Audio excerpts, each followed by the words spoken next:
Hi friends, what is up and welcome back to my channel. As you guys can tell from the title of today's video, I wanted to sit down and talk to you guys all about the books that made me cry.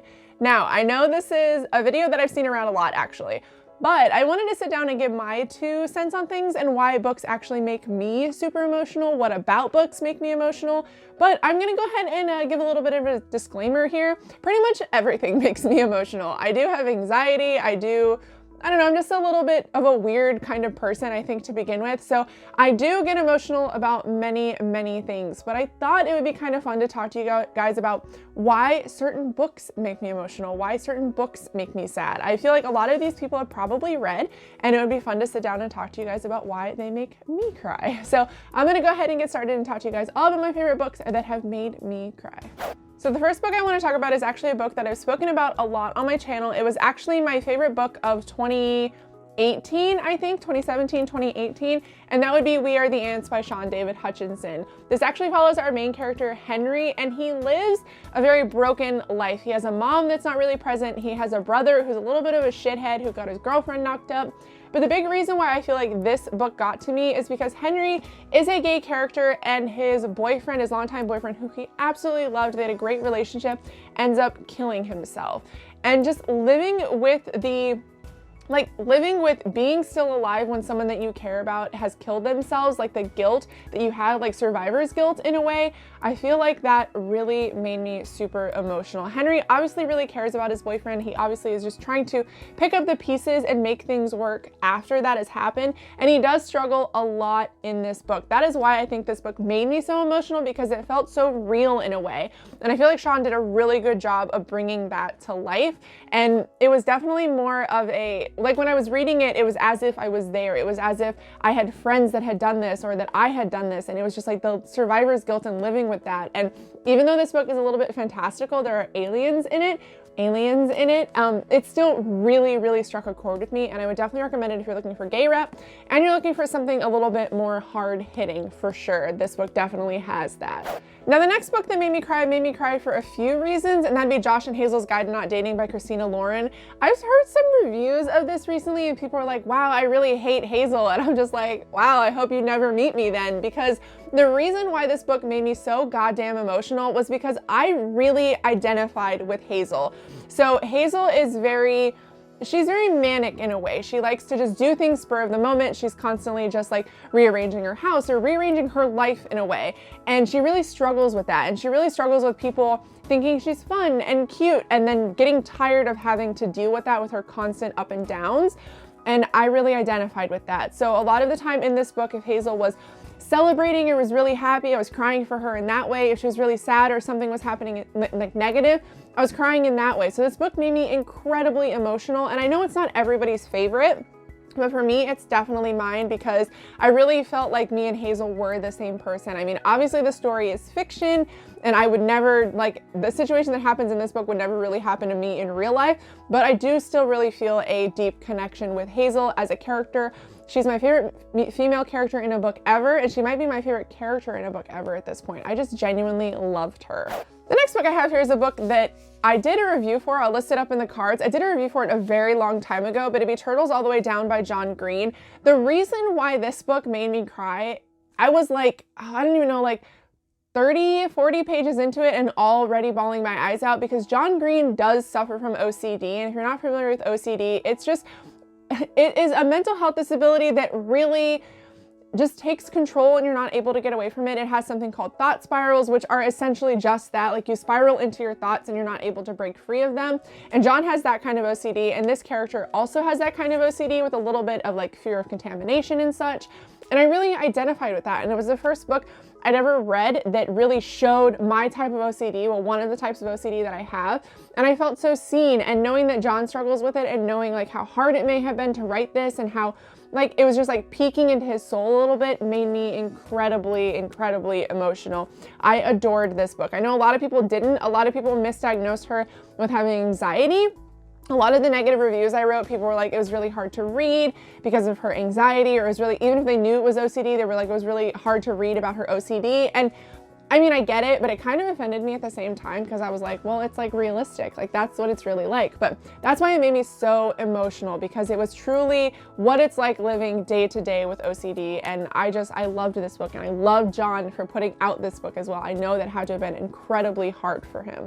Now, the next book I have here, I've also spoken about a few times on my channel. I will list the videos that I have done up above, but it is Nan with Open Door to the Universe by Preston Norton. I've been telling everybody to read this. This is a contemporary book. It's like a teen contemporary. It follows our main character, Cliff, and his brother has actually committed suicide, and Cliff is left to pick up the pieces. But the thing about Cliff is he's often picked on by everyone because he's very large, he's very tall and very big, and people just call him Neanderthal. And he's picked on constantly in school. And outside of the normal plot, the plot is he meets another boy who is basically his bully, and the bully comes to him and says, I have a quest from God and I need your help completing it.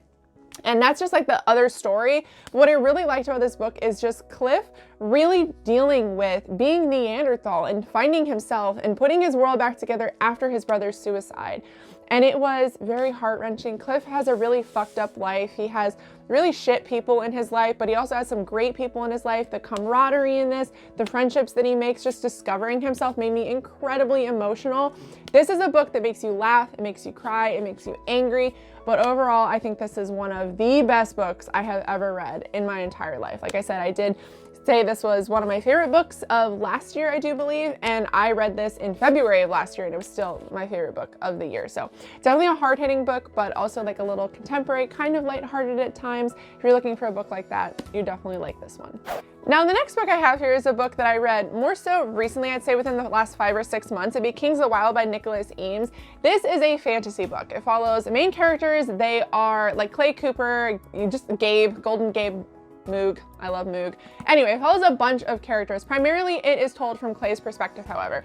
But what the story follows is Gabriel's daughter is under siege in a castle, so Gabe gets the band back together to go and try and save her. That is just the basis of the story. What really made me emotional about this story is all of the they struggle internally because they're much older with who they are as men anymore, like what their goals are, what is more important to them. And I really liked that. There's a lot of times in this book where Clay gets really emotional about the type of person he is. Gabe gets really emotional about the type of person he is. There's a lot of deaths in this that I'm just like, what? Like I was so emotional. Like this book literally made me bawl my eyes out. But once again, it's another one of those books that also makes you laugh out loud. This is one of the best books I have ever read.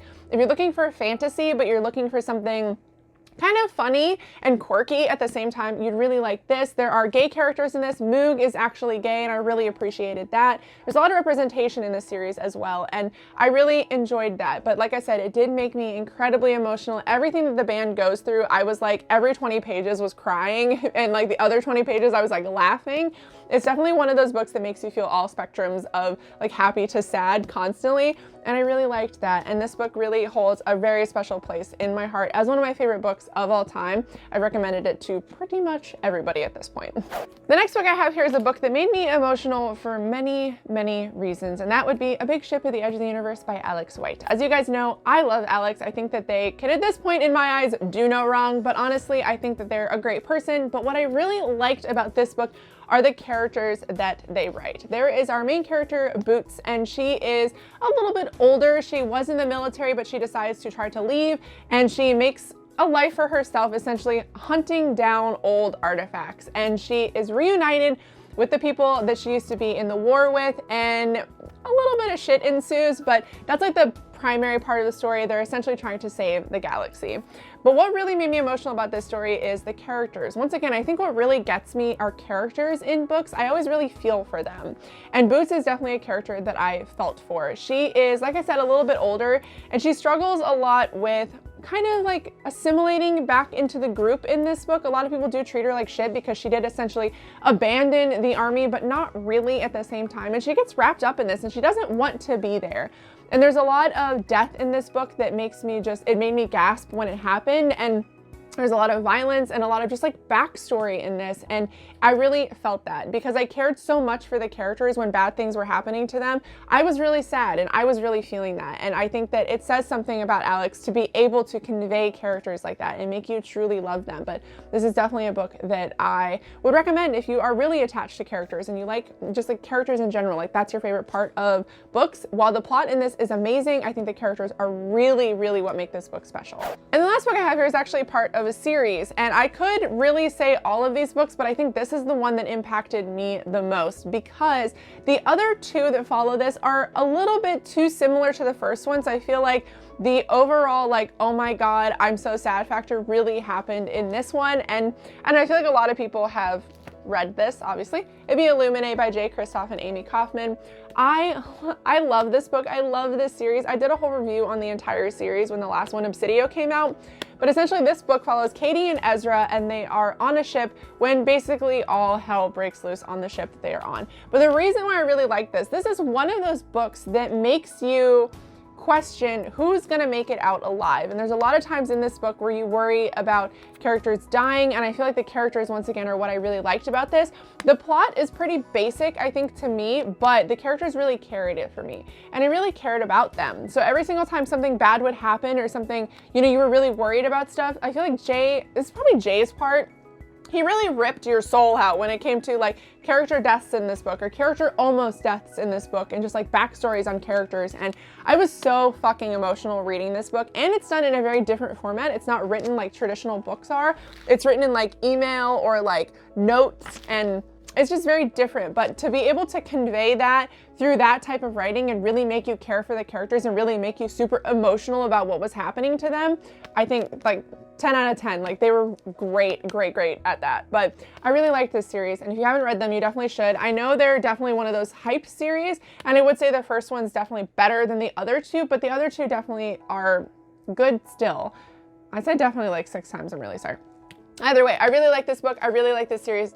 It really made me incredibly emotional. Like I read them at work and was crying at work, and I just love the characters and I care about the characters, and that goes for the other two as well. I feel like I said, characters are probably what makes me the most emotional, and this book, when it comes to characters, really fucked me up. Alright guys, so that is going to be it for today's video. I hope you enjoyed. If you did, please give it a thumbs up and think about subscribing. Let me know down below the book that made you cry. The book that, when you think of a book that really ruined your life for a couple of days and made you super emotional, let me know down below what book that is. But I love you guys a lot. Thank you for watching, and I will see you guys in my next video. Bye!